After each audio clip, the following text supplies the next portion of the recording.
Welcome to Oracle's fourth quarter 2020 earnings conference call. Now I'd like to turn today's call over to Ken Bond, Senior Vice President. Thank you, Holly. Good afternoon, everyone, and welcome to Oracle's fourth quarter and fiscal year 2020 earnings conference call. A copy of the press release and financial tables, which includes a GAAP to non-GAAP reconciliation and other supplemental financial information, can be viewed and downloaded from our investor relations website. On the call today are Chairman and Chief Technology Officer Larry Ellison and CEO Safra Catz. As a reminder, today's discussion will include forward-looking statements, including predictions, expectations, estimates, or other information that might be considered forward-looking. Throughout today's discussion, we will present some important factors relating to our business, which may potentially affect these forward-looking statements. These forward-looking statements are also subject to risks and uncertainties that may cause actual results to differ materially from statements being made today. As a result, we caution you from placing undue reliance on these forward-looking statements, and we encourage you to review our most recent reports, including our 10-K and 10-Q, and any applicable amendments for a complete discussion of these factors and other risks that may affect our future results or the market price of our stock. And finally, we are not obligating ourselves to revise our results or publicly release any revision of these forward-looking statements in light of new information or future events. Before taking questions, we'll begin with a few prepared remarks. And with that, I'd like to turn the call over to Safra. Thanks, Ken, and good afternoon, everyone. I know that many of you listening to this call are still working under unusual circumstances because of the pandemic.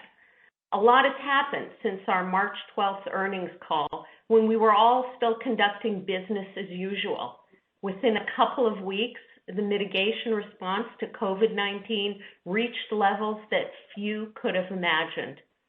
Overall, we found ourselves working with our customers, and we believe we have weathered the pandemic well, and we're pleased with our overall performance in the quarter.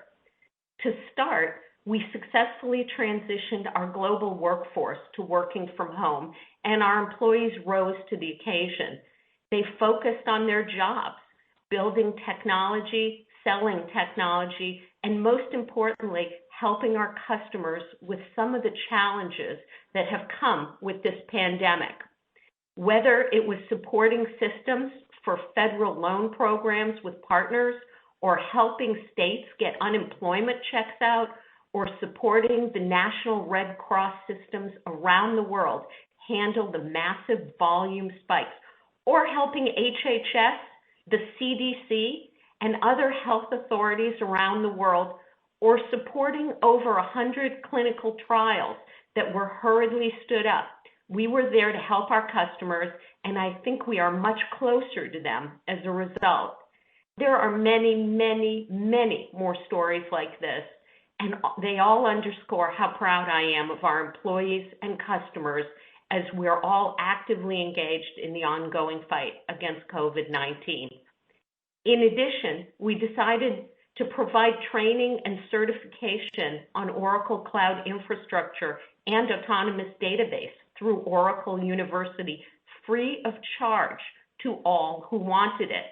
We saw a huge surge around the world in demand, with hundreds of thousands of individuals across 150 countries being trained and certified on Oracle's latest technology. Now, we entered Q4 with an enormous pipeline of transactional business. As the quarter progressed, we saw a drop-off in deals, especially in industries most affected by the pandemic. As countries begin reopening their economies, many of these discussions have already resumed. Since these were not losses to competitors, we believe that most of this business will ultimately be booked. And while some customers have deferred projects, we're also rapidly building new pipeline with customers that are moving their on-premise workloads to the cloud. COVID-19 created challenges that forced companies to reconsider how they work in the cloud, including looking to us as an alternative to AWS and Azure. As we engaged with these customers, they found OCI was more performant than our competitors, more secure, less expensive, and easy to use, making OCI now a serious part of the infrastructure discussion. We are also seeing this on the application side of the business, as many customers entered the pandemic unprepared and are now showing renewed interest in modern cloud applications with mobility, social, and machine learning built in. Moving to the numbers, I'll review our non-GAAP results using constant dollar rates unless I say otherwise. Keep in mind for your USD models that the strengthening of the US dollar in the quarter resulted in an unexpected currency headwind as there was a flight to quality, which is the US dollar. The incremental currency headwind was more than $200 million to total revenue and 2 cents to earnings per share, both negative. Total cloud services and license support revenues for the quarter were $6.8 billion, up 3% from last year, and accounted for 66% of total company revenue, up from 61% last year. GAAP application subscription revenues were $2.7 billion, up 3%, with Fusion apps up 31%. Fusion ERP was up 35%, and Fusion HCM was up 29%. NetSuite ERP was up 25%, and Vertical SaaS was up 7%. GAAP infrastructure subscription revenues were $4.1 billion, up 3%, with database subscription revenue up 6%, which is up from 5% last quarter. License revenues were $2 billion, down 21%, after being up 15% last Q4. All in, total revenues for the quarter were $10.4 billion, down 4%. As we saw the pandemic begin to take hold, we acted swiftly to lower our operating expenses by 8%. Non-GAAP operating income was $5.1 billion, down slightly from last year, and the operating margin was 49%, up 2% from last year. As a reminder, to take advantage of very favorable interest rates, we issued $20 billion in debt in the quarter, and the added interest expense, which lowered EPS by 3 cents, was not in my early March guidance. The non-GAAP tax rate for the quarter was 16.6%, below our base tax rate of 20% as a result of some discrete items. And EPS was $1.20 in US dollars, up 3% in US dollars, up 5% in constant currency. As I mentioned, currency had a negative 2-cent impact on EPS. The GAAP tax rate was 15.7%, also a result of some discrete items, and GAAP EPS was 99 cents in US dollars, down 8% in USD, and down 5% in constant currency. Now, for the full fiscal year, total cloud services and license support revenue was $27.4 billion, up 4%, and accounting for 70% of total company revenue, up from 68% last year. Total company revenue for the year were $39.1 billion, up slightly in constant currency. Non-GAAP EPS was $3.85 in USD, up 9%, and up double digits for the third consecutive year at 11% in constant currency. The full year operating margin percentage was up slightly at 44%, and I expect we will see record margins in the coming years as our revenue growth accelerates and we benefit from greater scale in the cloud. Operating cash flow over the last 4 quarters was $13.1 billion. During Q4, we saw delays in customer payments due to the pandemic as some customers suffered financial hardship. We worked with those customers and we expect that these payments will be collected in full over the course of this fiscal year. Capital expenditures for the year were $1.6 billion, and free cash flow over the last 4 quarters was $11.6 billion. We now have more than $43 billion in cash and marketable securities. The short-term deferred revenue balance is $8 billion. Now that's down 3% in constant currency due to timing differences in customer payments, which were more pronounced this quarter because of COVID-19. But I want to remind you, gross deferred revenue was up 3% in constant currency. As we've said before, we're committed to returning value to our shareholders through technical innovations, strategic acquisitions, stock repurchases, prudent use of debt, and a dividend. This quarter, we repurchased nearly 107 million shares for a total of $5.2 billion. Over the last 12 months, we've repurchased 361 million shares for a total of $19.2 billion. Over the last 10 years, we have reduced the shares outstanding by nearly 40%. In addition, we have paid out dividends of $3.1 billion over the last 12 months, and the board of directors again declared a quarterly dividend of 24 cents per share. Now, before moving to guidance, I'd like to restate what I said on our Q2 and Q3 earnings call, which was that our business is expanding and our revenue is accelerating and our relationships with customers is broadening. But for the timing of the pandemic, we had every reason to believe that this momentum would have carried forward to Q4. And though delayed by a few months, we believe the pandemic has actually focused customers more clearly on the need for the modern technology which are uniquely at the core of Oracle's offerings. We are confident in our growth because our mix of business is becoming increasingly favorable.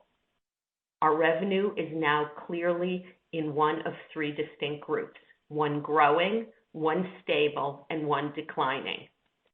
What I see is that while overall revenue growth has averaged around 1 to 2% over the last few years, underneath the growing businesses have grown at a 30% compound annual growth rate.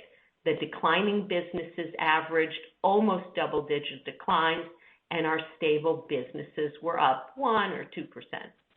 We are now at a point where our growing businesses are now larger than our declining businesses, and this favorable shift will inevitably drive revenue acceleration going forward. Second, I believe our SaaS business momentum will increase as our very large installed base of application customers continue to move to the cloud and as we take share from our on-premise competitors, SAP for one, that do not have a true SaaS offering. Our products are modern, secure, performant, mobile, and importantly, highly referenceable. As more of these ERP workloads move to the cloud, we believe that they will move to Oracle Fusion. Third, we have 4 decades worth of Oracle database applications, which have only recently started to move to the cloud. These databases contain the most mission-critical and valuable information of our customers. Now, with Autonomous Database, they have a place to go where they get far better technology at a lower price. For those who care about security, performance, and cost, the autonomous database will be the standard that everyone else is measured against. The autonomous database runs on Oracle Cloud infrastructure in our public cloud and in a customer's own data center with Cloud at Customer. The autonomous database is without question our most significant database release and will absolutely drive revenue acceleration going forward as it grows. Lastly is the momentum in OCI that I've already mentioned. We're thrilled that once companies see our differentiated OCI technology, they become believers. This is evidenced by the fact that annualized consumption revenue for Gen 2 OCI grew over 140% in Q4. By the way, the ACR for autonomous database grew nearly 70% in Q4. These two are getting to be a large number. Across all these product categories, industry analysts are universally recognizing our technology innovation and leadership in the cloud. Pick your favorite independent publisher, whether it's Forrester, Gartner, or IDC, or any others. You will see Oracle in the upper right of every chart. In summary, it's the continuation of leading technologies, favorable mix shifts in our existing businesses, and higher growth rates from our growing businesses that give me the confidence that our revenue growth will accelerate this year. Now to the guidance. My guidance today is on a non-GAAP basis and in constant currency. Currency is extremely volatile, as you've all seen, and it is clear what happened in Q4. However, assuming current exchange rates remain the same as they are now, though I'm not projecting that, I'm just telling you, currency should have a negative 1% effect on total revenue and 1 cent negative effect on EPS in Q1. Total revenues are expected to grow from 0 to 2% in constant currency. And assuming a 1% currency headwind, total revenues are expected to grow from -1 to +1 in USD. Non-GAAP EPS in constant currency is expected to grow 5 to 9% and between 85 and 89 cents in constant currency. And assuming a 1 cent headwind, non-GAAP EPS in USD is expected to grow between 4 and 8% and be between 84 and 88 cents in USD. My EPS guidance for Q1 assumes a base tax rate of 20%. However, one-time tax events could cause actual tax rates for any given quarter to vary. But expect that in normalizing for these one-time tax events, our tax rate will in fact average around 20%. Now, given I've taken into account as much as I can the uncertainty related to the pandemic. Now, I'm not going to be providing guidance for the entire fiscal year 2021, but as I said earlier, I have a high level of confidence that our revenue will accelerate as we move on past COVID-19. And with that, I'll turn it over to Larry for his comments. Thank you, Safra. Let's see, this quarter we announced new customer relationships with Zoom and 8x8. They were great wins, but there were many others. And before I start listing the additional wins, I want to explain why we're winning. Oracle Cloud Infrastructure is the world's only second-generation autonomous cloud. Autonomous software technology, the Oracle Autonomous Database, Oracle Autonomous Linux. Autonomy is the defining technology that separates our Gen 2 cloud from Amazon's, Microsoft's, and Google's Generation 1 cloud. Autonomous self-driving computer systems eliminate human labor and thus eliminate human error. There is nothing for humans to learn and nothing for humans to do. Eliminating human labor dramatically lowers the cost of running an autonomous system. Eliminating human error dramatically increases data security and system reliability. All of the big data losses at Amazon were caused by human error. There is no opportunity for any human error if your data is stored in an Oracle autonomous system. This is a very big deal. The Oracle Autonomous Database provisions itself, configures itself, encrypts the data itself, patches itself, and updates itself automatically, scales itself up and down, and continuously tunes itself as the database grows and user access patterns change. And it does all of those things while the system is running. There's no downtime required to patch. There's no downtime required to install a new version.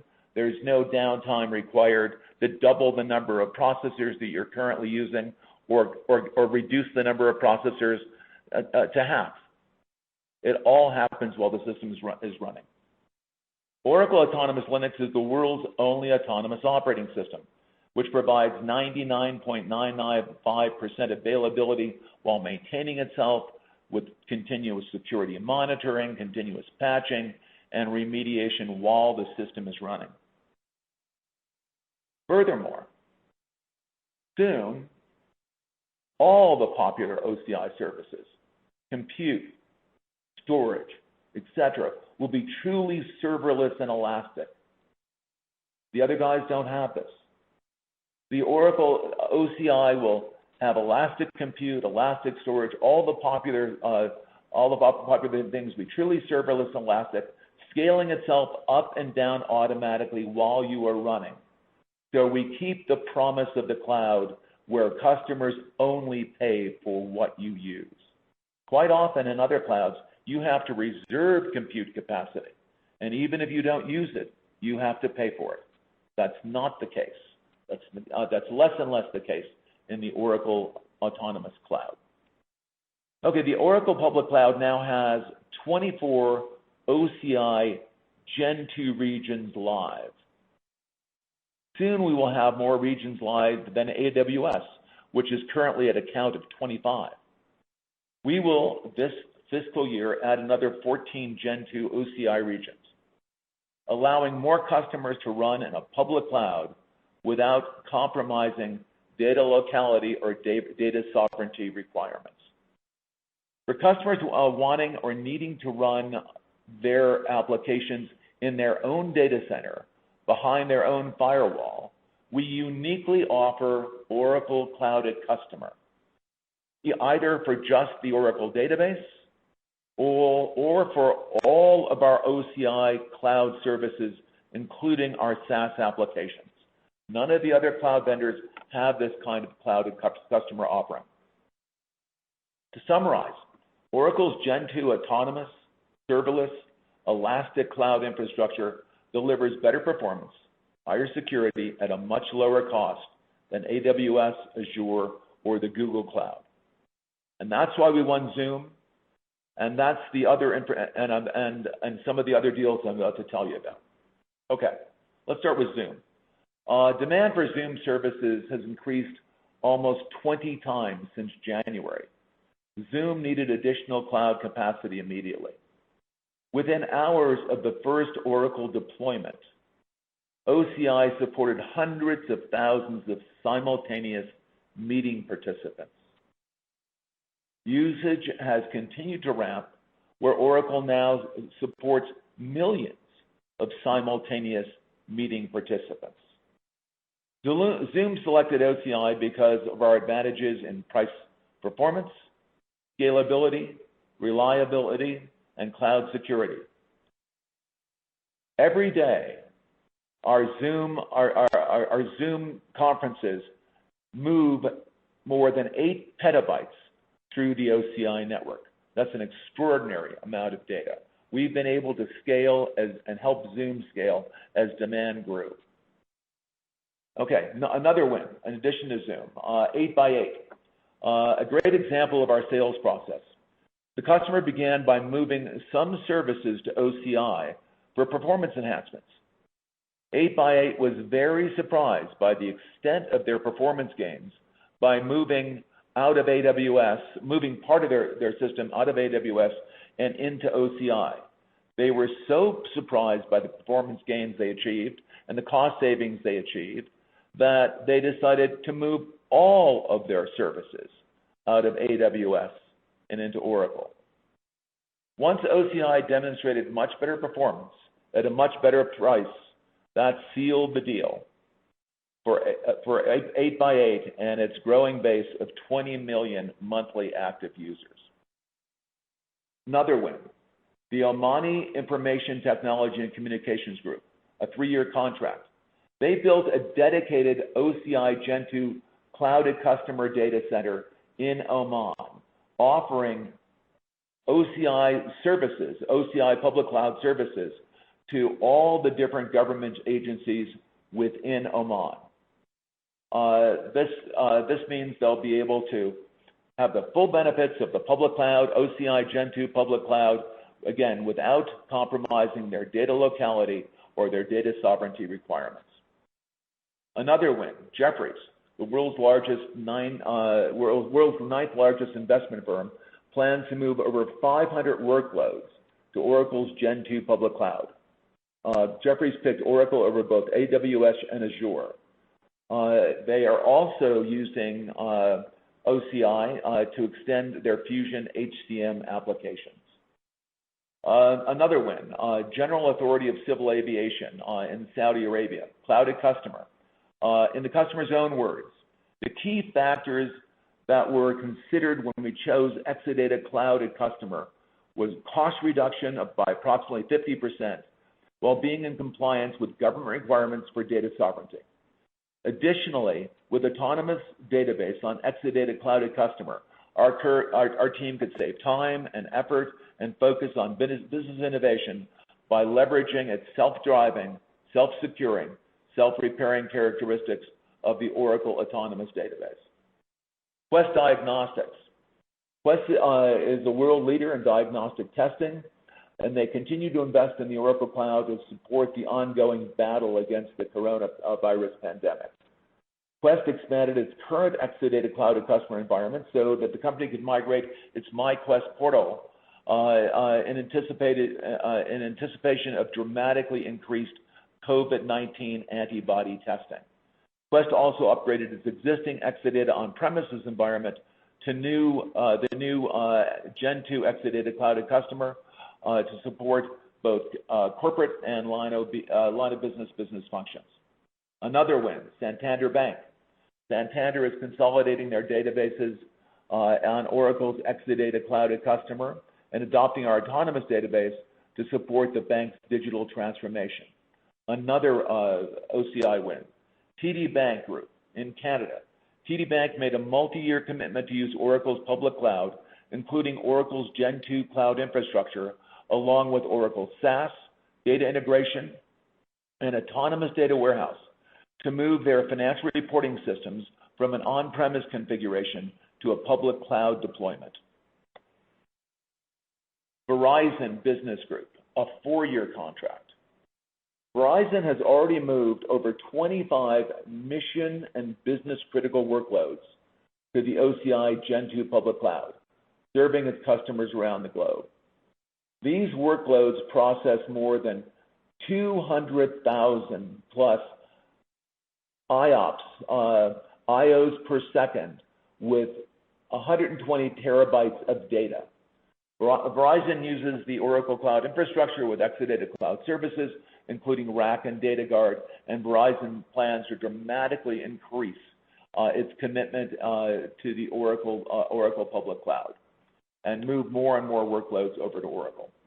Another win, Cybereason, a 4-year contract, using the OCI Public Cloud to run its own SaaS platform to provide their customers with endpoint protection, response, and analytics as a service. Cybereason will be using Oracle's bare metal service plus the autonomous database to run their analytics. Another OCI win, a very large European auto manufacturer. This customer was looking for a highly elastic, high-performance compute environment in the cloud to reduce their capital cost and introduce deployment flexibility. They will run computational fluid dynamics to simulate car crashes in the OCI public cloud to support their car development and scale up, and they expect to scale up using many thousands of cores by the end of this year. Another win, SGS, formerly Societe Generale, a 3-year contract, moving multiple workloads to OCI Gen 2 public cloud, including a 34,000 user e-business suite application with the goal of lowering costs while improving security, reliability, and performance. This win has opened doors to the next phase of SGS transition to the public cloud, focused on pairing Microsoft Azure with Oracle's OCI Gen 2 public cloud. Another win, Synacor, 3-year contract. They're migrating some of their production SaaS businesses to OCI, which enables them to shut down a number of their data centers. In May, they expanded their initial contract as they continued migrating existing and new SaaS environments to Oracle's cloud infrastructure. SkyOne, a 3-year contract. SkyOne's a Brazilian ISV that, again, has their own SaaS applications. After running on both AWS and the Oracle Cloud, they found that Oracle's cloud gave their customers much better performance at a much lower cost. As a result, they are moving all of their workloads to the Oracle Cloud. Another win for infrastructure. Manappuram Finance in India, a 5-year contract. They decided to move entirely to the Oracle public cloud in our Mumbai Gen 2 data center with our newly launched Hyderabad Gen 2 data center as their disaster recovery site. And I'll stop with, and on the last infrastructure win I'll talk about is Altair, a 3-year contract, 5 times the size of their initial contract, and they're migrating more of their high-performance compute and commercial workloads to OCI. There were a lot more infrastructure deals in the fourth quarter, which was a spectacular quarter for OCI and infrastructure, but I don't have time to name them all. So right now I'm going to move on to cloud application wins. Currently, Oracle is the cloud ERP market and technology leader with over 7,100 Fusion ERP customers and nearly 22,000 NetSuite customers. We have taken a huge lead in the cloud ERP market because our largest competitor, SAP, never rewrote their ERP applications for the cloud.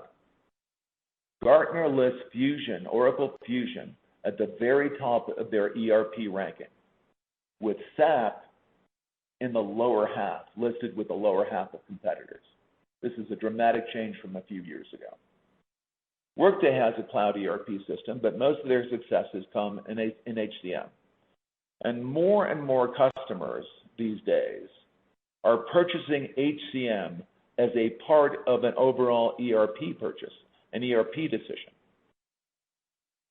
We've now seen our Fusion HCM growth rates as a result of the fact that HCM purchase decisions are now getting bundled with ERP purchase decisions.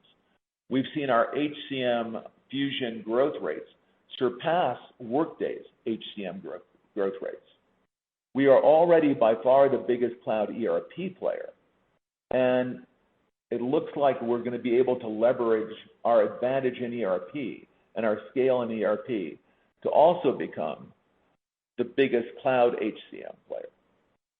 Before I go on to the key ERP and HCM wins this quarter, I'd like to highlight a few Fusion customers that went live in Q4 during the pandemic. First was JPMorgan Chase. JPMorgan Chase in this past quarter went live in 100 countries with over 256,000 employees on Oracle Cloud HCM and recruiting. JP Morgan Chase has already moved over 2 million of their recruiting candidates to the new Oracle Cloud recruiting system. Maybe the most interesting one, Goldman Sachs. Goldman Sachs initially purchased Workday HCM, but their implementation was not successful. Thereafter, Goldman Sachs acquired Oracle Cloud HCM, and they went live a little over a month ago. It's interesting to note that both Gartner and Forrester Research rate Oracle HCM much higher than Workday. Don't believe me? Go look at the reports. They're online. Okay, so where we really distinguished ourselves, in addition to capabilities and also other things, was in customer satisfaction. Look at the Gartner report, look at the Forrester report. Our customer sat rating is 5.0, right at the top, and Workday is right in the middle with 3.0, far behind us. Another company that went live during the pandemic was Mount Sinai Hospital and the Icahn School of Medicine. They went live with Oracle Cloud HCM amid the COVID-19 pandemic to support more than 26,000 frontline employees with more modern, accessible tools that they could use at home. They replaced the 30-year-old HR and payroll system. All right, those were go-lives that happened during the pandemic, and I think are very interesting. Okay, we also added a lot of customers in ERP, in EPM, and in supply chain management. First one, KPM Netherlands, bought Fusion ERP. They're going to start a complete back-office transformation of nearly 2,000 applications, going from multiple vendors' ERP systems to Oracle Fusion ERP, standardizing on Oracle Fusion ERP. A large global networking company is leveraging Oracle's digital supply chain with a single data model to achieve end-to-end view of innovate to commercialize, manufacture to fulfill, and design to recycle operations. Another, a large global insurance provider where we beat Workday for an ERP replacement. Workday was the incumbent in HCM, but we were able to win the ERP deal even though they were already there in HCM. The customer chose Oracle because of our accounting hub and our global capabilities. They also bought Fusion Procurement and Fusion Project Management. A large multinational conglomerate in Asia signed a $13 million ARR deal. We'll be rolling out ERP, supply chain management, HCM, to their over 200,000 employees and multiple subsidiaries worldwide in a wide-ranging program to modernize their corporate systems and remove tens of millions of dollars of operating costs. Another win in the quarter, ERP win in the quarter, was Westpac New Zealand. They'll be using Oracle Cloud ERP and Oracle Cloud EPM to reduce cost and complexity of their current environment while meeting local banking standards to operate independently from their parent in Australia.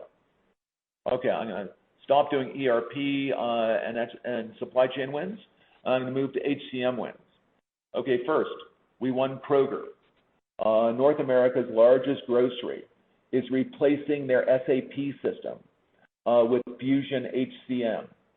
The key enablers that allowed us to win this deal were our capabilities around all of HCM can operate from the smartphone, AI, machine learning integrated into the application, chatbots integrated into HCM, and all of our modern SaaS applications, and our Oracle Voice Digital Assistant. You can do a lot of things, expense reporting, calling up reports, using a voice interface on your mobile phone. Makes it a huge difference between us and our other cloud competitors, is our Oracle Voice Digital Assistant. Another HCM win was at Petronas in Malaysia. Once again there, we're replacing SAP with Fusion HCM. A very large U.S. managed healthcare company. They acquired Fusion HCM to replace 40 separate systems managing HR activities. These silos of disconnected data result in a loss of visibility of their most valuable resource, their enterprise workforce. Other significant HCM wins in the quarter were the United Nations, Norfolk County Council, the University of Texas, and MD Anderson Cancer Center. There were lots more, but I'm going to stop right here and turn it back over to Safra. Okay. Thank you, Larry. If we could move to the Q&A portion of the call now. All right. Ladies and gentlemen, if you'd like to ask a question, press star, then 1 on your telephone keypad. Our first question is going to come from the line of Brad Zelnick, Credit Suisse. Thanks very much for taking my question. Larry, you talked about OCI quite a bit in your prepared remarks, but I don't think we can hear too much about the success you're having. In particular, the traction outside your typical customer base with wins like Zoom and 8x8 in the quarter, very impressive. Can you talk more about the impact that the pandemic might be having on your cloud infrastructure business and any change in your confidence level there based on what you're seeing? Well, I think what we're seeing is now that some people are actually trying. The first group of people that are coming to OCI are people who are in the business of providing their application. It's not, I mean, it's great we have Verizon. We have end user customers like Verizon, a very big success. They came to OCI. I think they tried a number of other clouds, and they found OCI is better than other clouds. Zoom found that OCI was faster and cheaper, which makes a big deal in their business, right? So they had to expand capacity, but they prefer paying less and getting more when they run on someone else's cloud. So if your business is to build an application in the cloud and you're going to use someone else's cloud, we think OCI is where a lot of them are going to end up once they try our cloud. Not everyone believes, in fact, most people don't believe that Oracle has the fastest cloud and the lowest cost cloud. But when you come here and try it, that's exactly what you find out. And you're just seeing the beginning of that happening. And I think a bunch of people were shocked that Zoom picked Oracle. I think Zoom was shocked also. I think Zoom was shocked when they looked at the results after they moved their application to Oracle, and we were faster, much faster, and we were much less expensive, and we were more secure. So we think as people compare our cloud, our infrastructure, our second generation infrastructure, to AWS and Azure and the rest, they're going to pick our cloud. They just have to come look, as opposed to just assuming, hey, AWS is bigger, so they must be better. Azure is bigger, so they must be better. Once they look, we win. And I think as far as our end users are concerned, Verizon is a perfect example of someone who tried other clouds and then tried Oracle, found that Oracle could do a lot more for a lot less money than they could get done with AWS or Azure. We have a lot of customers. We've got to get them in. We've got to get them looking. We've got to get them trying our cloud and comparing that to the results of AWS.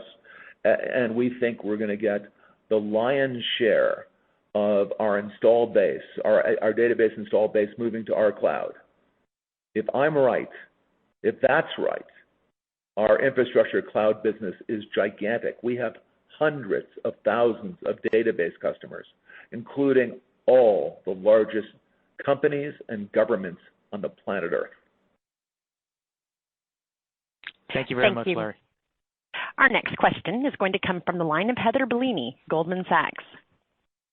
Great. Thank you both very much for taking the question. I wanted to talk a little bit about the launch of Cloud at Customer Gen 2 that you mentioned with Autonomous Database. And with the ability now to be able to run Autonomous on-premise, can you give us a sense for how you see this, accelerating adoption of Autonomous? And then I just was wondering, when you factor in both now that it's available in the cloud, on OCI, and on-premise, how much of a tailwind, Safra, is this factored into your view that you think that revenue growth could accelerate in fiscal year 21? Is this one of the biggest levers to that to your estimations there? Thank you.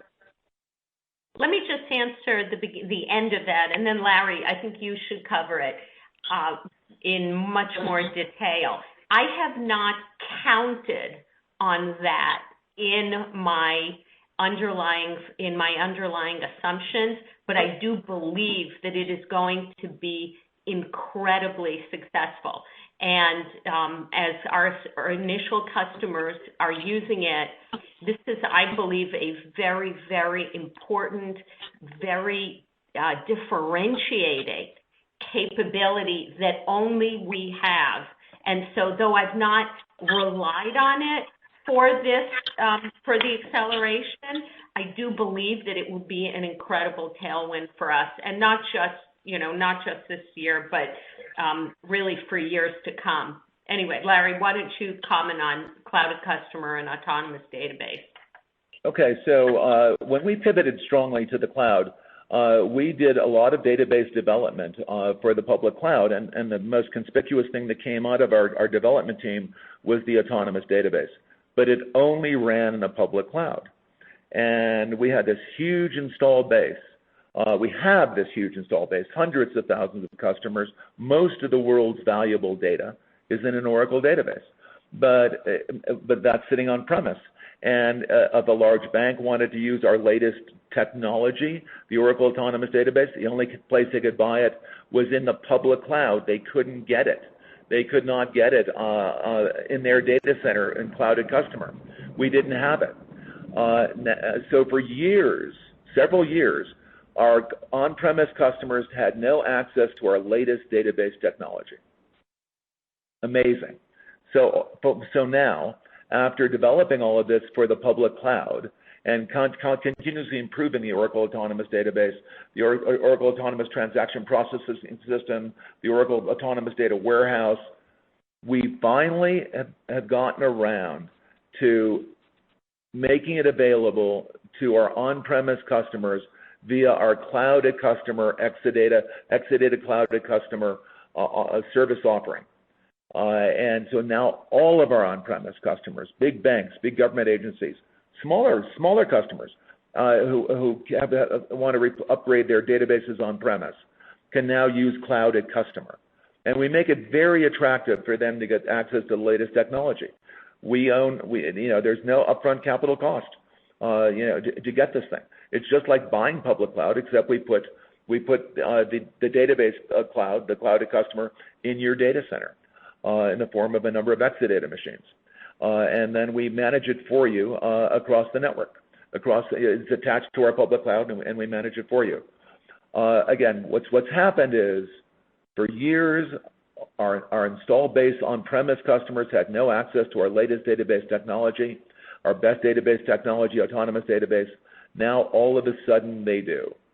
We think this is going to be a gigantic shift and a great product for us. We're very excited. And by the way, the other thing that's great about Gen 2 versus Gen 1 of Cloud Customer, Gen 2 Cloud Customer has been engineered to be amazingly easy to install and use. You kind of plug it in and it just works. So we think it's an easy-to-use system. There's no capital up front to use the system. We think it's going to be attractive to all of our on-premise customers, large and small, and it will ease their transition from on-premise and into the public cloud during that long period of coexistence when you have your own data centers and you have a public cloud both operating together. We think it's going to be one of our biggest and hottest new products ever. Autonomous Database, Cloud Customer. Thank you. And our next question is going to come from the line of Sarah Hindlian-Bowler. Great. Thank you, Larry and Safra, for taking my questions. And I'm really glad that everybody is safe and well. Definitely important right now. I'd like to pivot and focus on the applications business, especially, Safra, given your commentary around growing parts of the business getting larger than the shrinking parts. Can you elaborate a little bit on what trends you're seeing in application software? And perhaps in particular, I'm interested in knowing if you're seeing any accelerations in customer migrations from on-premise into your cloud. And just any color and insights would be greatly appreciated. Thank you so much. Absolutely. So we have a number of drivers in this business that basically is accelerating the adoption of our products. First of all, we have more and more referenceable customers, both small to very large, as you heard Larry talk about it. So we have many, many references, which makes it far easier to convince new customers to go ahead and choose us. Secondly, we have a lot of success upgrading on-premise customers that use products that are on-premise with really no possible way to reach the cloud. And so we've been incredibly successful with the old Lawson base and all that.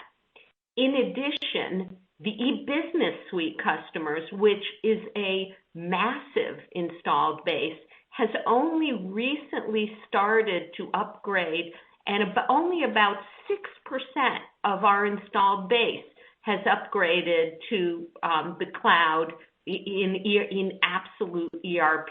So though they've picked up, pieces around financials, now they're really starting, as they've built confidence, and especially as larger and larger customers have adopted Fusion ERP, many of them have just been waiting until they could do that. And one of the things, by the way, that was very important was the releases on the supply chain side of the business. Many of our customers are manufacturers, and they like having the suite. They wanted a full suite, of course, our financials and HCM, but in addition, they wanted a mature supply chain product, and now we have many references in supply chain, of course, including ourselves. And so the momentum is really increased. Now, part of that, by the way, is that once customers start with us, many of our customers grow over time. So they'll start with some modules, and year over year, it is very common that they will grow their installation at least 20% with us. So we have a lot of different drivers to the relationship. So some adopt HCM, some take on more divisions, some roll in additional capabilities.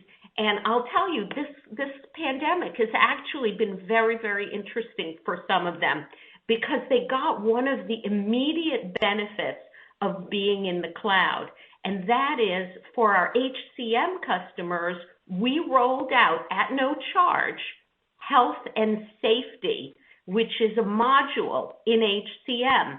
And in working with some partners, many of our customers adopted it and to start using it so that they could better support their employees through this pandemic, and so that they could assist them and help keep track of them and help them where necessary.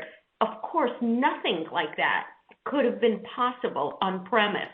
And it's those kind of things where we can just roll out new capabilities, which is the big difference between being on premise but hosted like SAP, and being actually in a software as a service model where new functionality can just be rolled out for you without you calling in a giant system integrator team to put it in. So we have a lot of momentum right now in this business.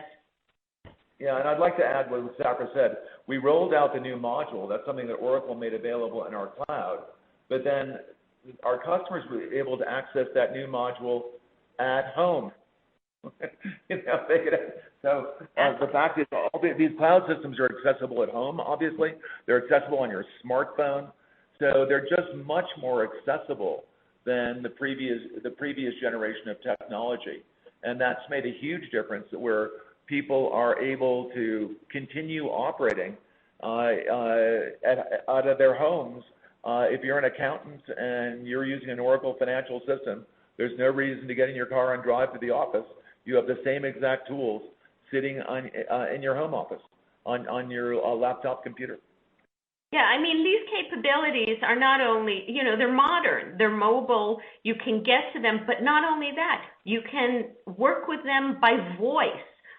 Totally modern UI, much more capable. I mean, it is literally night and day between 21st century technology, which came in incredibly handy during this pandemic, and the old 20th century stuff some of these customers are using. And that's why the moment they get started with us and build the confidence, they realize that this is very, very important and critical for their success going forward. Thank you. Thank you. That was very helpful. Thank you. And our last question for the day will come from the line of Mark Mordler, Sanford Bernstein. Thank you, and appreciate you had time to take my question. Safra, my understanding was the company didn't furlough employees, they didn't lay anyone off, you treated your employees well, your license sales were down a bit, and yet you beat big on margin. Can you give us some color on exactly what's driving such a big margin improvement? Thanks. Well, I think you know that we have a very long history of being very careful about how we spend money. And during this pandemic, obviously, there were no people flying around. Only our essential employees that had to go in to somewhere did any kind of traveling at all. We had moved entirely to work from home, and so we didn't have T&E expenses. In addition, of course, our compensation expenses were down because of commissions. That's clear. And we really just tried to carefully watch our spending while continuing to invest in our future. We're very, very optimistic about the strength of these products. I cannot say that enough. And as a result, we're also very optimistic about the capability of our field to kind of fan out and share this with our prospects. And so we want to make sure we have a very strong technical team in place and a very strong field. So we just did what are the reasonable, smart things to do. Everyone, the entire senior management team, Larry and I don't take the credit. It is really the credit of the entire management team that just got a lot more careful about extraneous spending, and we were able to bring this in. I'd like to comment also. I'd like to add a little color to that. I think Safra is absolutely. I totally agree with everything Safra said. I think we've always been actually pretty good about controlling our expenses, and this is another example where we executed very well there. I think just as important, maybe even more important, is the fact that our profitable businesses are getting bigger, while our less profitable businesses are getting smaller. So the mix, what Safra was talking about very early on in the call, we have some businesses that are in decline that we don't care much about. I mean, we don't care that the Spark servers are selling less than when we first bought Sun. There are a bunch of businesses. We have storage systems. We have a number of businesses that are in decline, that were lower margin businesses, and we have a bunch of businesses that are on the rise, like Fusion HCM, like Fusion ERP, Fusion SCM, our infrastructure, our OCI Gen 2, autonomous databases. These are much higher profit margin products. So as some of our lower margin businesses get smaller and our higher margin businesses get bigger, It's really, what's going on is a mix shift, a fundamental mix shift, and I think you should see margin expansion in good times and margin conservation in bad times because of this mix change. I think the mix change is a very big deal and explains a lot of why, even though if you look at Oracle and by and large, over the last several years, someone will say, golly, I mean, their top line growth has not been very strong, but their bottom line growth has been spectacular. Well, they just must be cutting costs and cutting costs and cutting costs. That is not true. Our mix is changing. Our profitable businesses are getting bigger.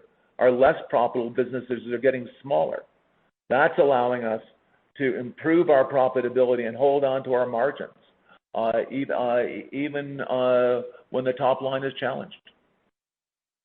I don't mean to take away anything from the team, which did a wonderful job of watching every penny and traveling. Obviously, we traveled less, we were in fewer hotels, and all of those things. But it was really the combination of those two things, everything that Safra outlined in terms of how we managed our expenses, plus this mix change that had a big impact and allowed us to deliver an earnings beat in a very tough quarter. Thank you. Thank you, Larry. A telephonic replay of this conference call will be available for 24 hours. Dial-in information can be found in the press release issued earlier today. Please call the Investor Relations Department with any follow-up questions from this call, and we look forward to speaking with you. Thank you again for joining us today. With that, I'll turn the call back to Holly for closing. Thank you. Once again, we'd like to thank you for participating in today's Oracle Quarter 4 2020 earnings conference call. You may now disconnect.